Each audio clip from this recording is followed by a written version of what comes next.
Hi friends, ನಾನು ನಿಮ್ಮ ಸಗಣ ಕೆಂಪ. ನಮ್ ಜೊತೆ ಇದಾರೆ ನಾಗರಾಜ್ ಅಣ್ಣ. ಇವ್ರು ಬಂದು ಕೋಳಿ ಫಾರ್ಮ್ ಮಡಗಿದ್ದಾರೆ. ಅದು ಇಳುವರಿ ಯಾವ ತರ ಇರುತ್ತೆ, ಅದು ಎಷ್ಟು ದಿನಕ್ಕೆ ಅದನ್ನ ಸೇಲಿಂಗ್ ಆಗ್ತಾರೆ ಅಂತ ಕೇಳಮ್ಮ. ಅಣ್ಣ ಹೇಳಿ. ಅಂತ ಅದ್ರಲ್ಲಿ 35 ದಿನ ಬೇಯಿಸೋದಷ್ಟೇ. 35 ದಿನ ಟೇಸ್ಟ್ ಚೆನ್ನಾಗಿರ್ತದೆ.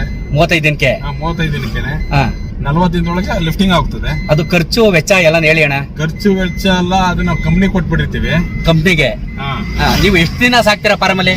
ನಾವು 35ರಿಂದ 45 ದಿನದ ಒಳಗೆ ಲಿಫ್ಟಿಂಗ್ ಆಗ್ತದೆ. 40 ದಿನಕ್ಕೆ ಲಿಫ್ಟಿಂಗ್ ಆಗುತ್ತೆ.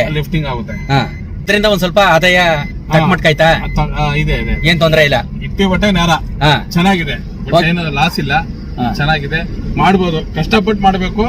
ರೈತರುಗಳು ಕಷ್ಟಪಟ್ಟು ಮಾಡಿದ್ರೆ ಸುಖ ಉಂಟು. ಪ್ರತಿಯೊಂದರಲ್ಲೂ ಅಷ್ಟೇ ಅಣ್ಣ, ಕಷ್ಟಪಟ್ರೆ ಅದು ಸುಖ ಇರುತ್ತೆ. ಹೌದೌದು. ನಾನು 30 ವರ್ಷದಿಂದ ಮಾಡ್ತಿದ್ದೀನಿ. 30 ವರ್ಷದಿಂದ ಮಾಡ್ತೀನಿ. ಕಷ್ಟಪಟ್ರೆ ಸುಖ ಉಂಟು. ಕಷ್ಟಪಡ್ಲಿಲ್ಲ